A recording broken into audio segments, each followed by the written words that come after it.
Back on Earth, Jeff is getting ready to leave for work, and naturally he's worried about Paula's safety what with all that's been going on in the nearby cemetery lately.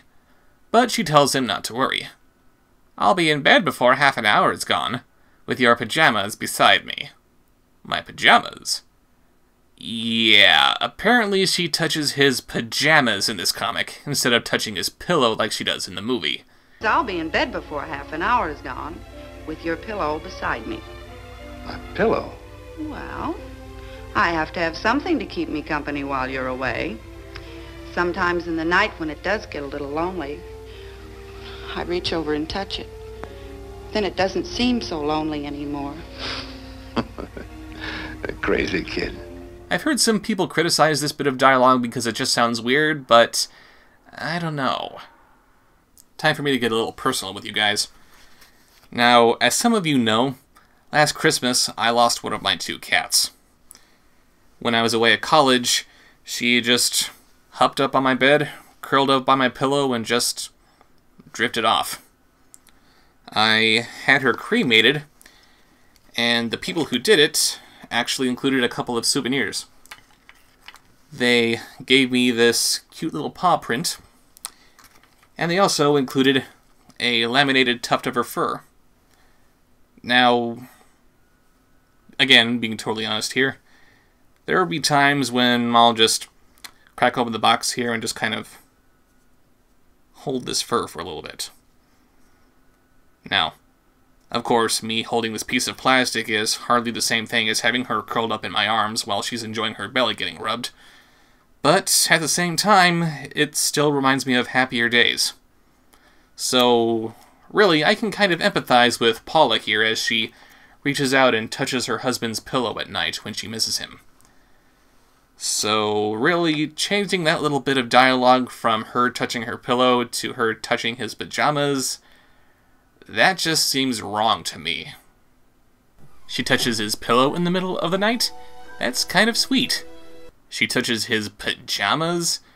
I know she's his wife and all, but that still sounds kind of creepy to me. But back to the story. Jeff leaves for work, and after Paula goes to bed, Bela Lugosi's corpse starts to stalk her. After turning into Lon Chaney, I guess. He breaks into her house, and since he's not constrained by keeping his face covered, that means he can be a bit more menacing here than in the movie. She jumps out the window, which I guess she managed to close somehow in the middle of falling out of it. And for all the changes and modifications that this comic's making, it's making continuity goofs just like the movie, too.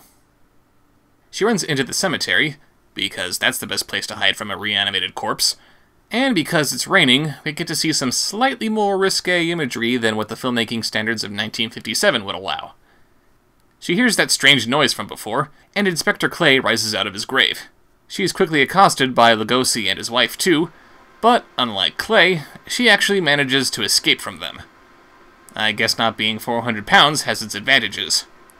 She gets picked up by some random guy who conveniently happens by, and the ghouls turn back to the cemetery defeated. They make their way to the flying saucer, which has found a rather convenient parking spot. They're brought on board, and I love how Tana has to be told to turn off their electrode guns so that they don't kill them. Apparently it's her first day, I guess. They take off to present the ghouls to their leader, which just makes me laugh. Apparently this advanced alien race has never heard of simply documenting the results of their experiments. Nope, they have to waste time and money just to bring them back to HQ to show them off. After they're gone, the cops come back to investigate the scene. Another interesting bit of trivia from the movie. We see the lieutenant waving his gun around at these cops as he's talking to them, and he did it deliberately to see if Ed Wood would tell him to knock it off, since no police officer would ever do something that stupid. Obviously, he missed it completely, and thus here it is in the final cut of the film. And sadly, we do not see that fun little detail in this comic. You know, for all the praise that I've been giving this comic's artwork for making the story more visually dynamic, what's the point of cutting out all these stupid little bits that made the original film so fun to begin with? They find the open grave of Inspector Clay, but since they don't know whose grave it is, the lieutenant orders Kelton the cop to go down and read the name on the tombstone that's fallen into it. Why do I always get hooked up with these spook details? Monsters, graves, bodies. Oh, alright. And of course, this is referencing Kelton the Cop's first appearance in Ed Wood's earlier film, Bride of the Monster, where he was similarly hooked up with spook details. Is there a comic adaptation of that movie that I could go look for? After he discovers that it's Clay's grave and he ain't in it, we then cut to a kind of awkwardly drawn pentagon, where General Lyle Talbot tells Colonel Edwards about the recent flying saucer activity. They've apparently made contact, thanks to their developing a language computer that breaks down and translates any language. And 56 years later, Babelfish.com continues to screw up the grammar of whatever you want translated, thus causing more and bloodier wars than anything else in the history of creation. The recorded message from Eros says that the intention of his military is to save the universe, which humanity is on the brink of destroying. However, the message gets cut off before its completion because of atmospheric conditions in space. Space doesn't have atmospheric conditions, genius. Given their recent activity in the outskirts of Hollywood, the General orders Edwards to go out there to investigate. Find them, Colonel. Find out what the hell it is they want. Or I'll continue to point awkwardly at you. Later, we see Eros and Tenna showing off Inspector Clay to their leader, and really this scene serves no real purpose aside from showing how laughable these aliens' technology is. Clay starts to attack the leader because the electrode gun controlling him is jammed, so they stop the control by just dropping it to the floor. Our advanced alien conquerors, ladies and gentlemen. The leader tells them to go back to Earth and send out the Lugosi corpse to be instantly decomposed to astound whoever's watching. And again, I had to ask, if they're so insistent on forcing their existence on the planet Earth so that they convince the government to stop whatever they're doing that will lead to universal destruction, why not just land in the middle of Washington, D.C.? Pretty hard to ignore that, don't you think?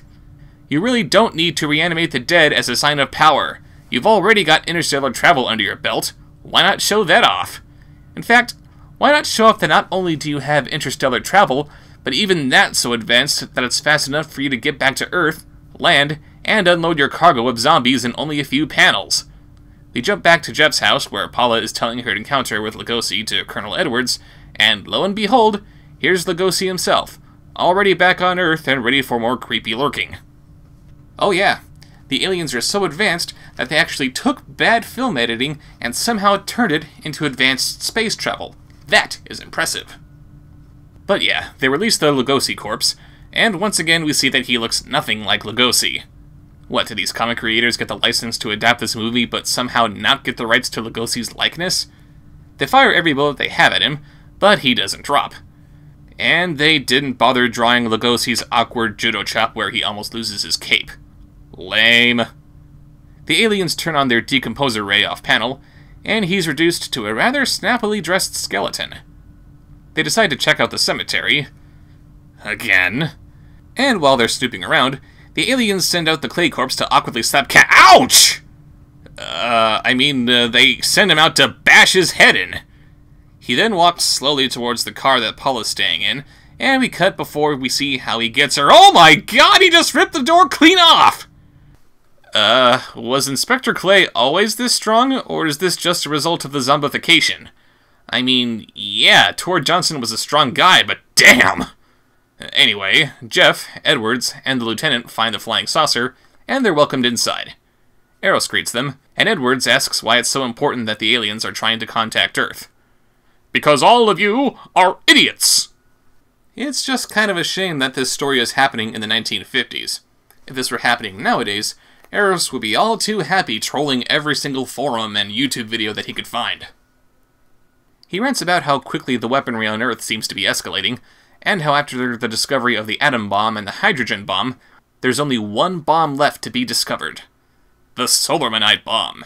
Well, okay, they call it Solaronite in the comic, but I'm just gonna stick with Solarmunite like they say in the movie, just because I think it sounds sillier. And this, of course, leads to the best line in the entire movie. So what if we do develop this Solarmanite bomb? We'd be even a stronger nation than now. Stronger. You see? You see? Your stupid minds! Stupid! Stupid! Okay, I am being totally serious here. That line is pure gold.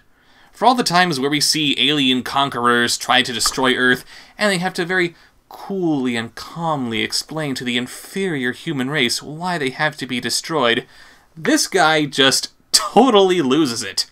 Seriously, this line needs to be up there with some of the greats. It was beauty killed the beast. Toto, I have a feeling we're not in Kansas anymore. Say hello to my little friend! I am your father. You see? You see? Your stupid minds! Stupid! Stupid! Genius! Eros explains that Solarmanite will detonate particles of sunlight, which would cause a chain reaction all the way back to the sun, and from there, out to everywhere the sunlight touches. So, yeah, blow up the sunlight here on Earth, and you pretty much blow up the entire universe. And again, totally serious here, that's actually a pretty scary idea. It's like back when the atom bomb was first being developed, and people were afraid that the chain reaction that came from that would in turn destroy the entire planet. This is the next step in that evolution. First we're detonating atoms that could possibly destroy the entire planet. Now we're working our way to developing bombs that will detonate sunlight, and as such, destroy the entire universe. And this is just my own personal opinion here, but that might be the one defining thing about the genre of science fiction. In stories like this, even if they're bad, it can still hold some kind of value if it offers you some kind of interesting ideas to think about. What would it be like if apes and humans switched roles? What would it be like if traveling to the past somehow messed up your own future? What if aliens needed to destroy us for the sake of saving the universe? What if alien robots were fighting a civil war that bled over onto our planet and, oh wait, I forgot, we're just supposed to shut off our brains and enjoy the explosions. Never mind. Anyway, while Eros is giving his spiel about Solarmanite, Kelton wakes up and he and one of the other cops go off to look for Paula. They find Inspector Clay patiently waiting outside the flying saucer, looking like a rather awkward pizza guy. Alright, I have one medium girl on thin crust, that'd be $23.50. The other cop finds a club nearby, because it's not like cops have nightsticks or anything, and he figures that the best thing to do is to whop Clay over the head with it. It's a good thing that the electrode gun controlling him just happens to be off. Otherwise, I'm pretty sure the cop wouldn't be walking away from this with all of his limbs. While Eros is distracted by what's going on outside, Jeff punches him and starts throwing things at him like this was an episode of Springer. The solid metal ship somehow catches fire, and this advanced alien race apparently never thought of inventing fire extinguishers. The humans escape and the ship flies off, and I guess because there's no more electrode control, that automatically sets off their decomposer ray too. 'Cause that makes sense, I guess. But despite the air getting thinner and thinner the higher they ascend, the saucer's engulfed in even more flames than it was before, and it explodes. And so that was Plan 9 from Outer Space, the comic book. And I gotta say, it's a pretty enjoyable read, all things considered. Yeah, sure, it still has a couple of problems in it, but look at the source material. But on the plus side, it is more visually compelling than the movie itself. It keeps most of the original story intact, and it still does maintain the original charm that the movie had to begin with. And I really gotta say, it's been a real pleasure laughing at this with all of you. We've laughed at superheroes, we've laughed at crappy animation, we've laughed at knockoffs, and we've even laughed at the Titanic. And now we laugh at Plan 9 from Outer Space. God help us in the future.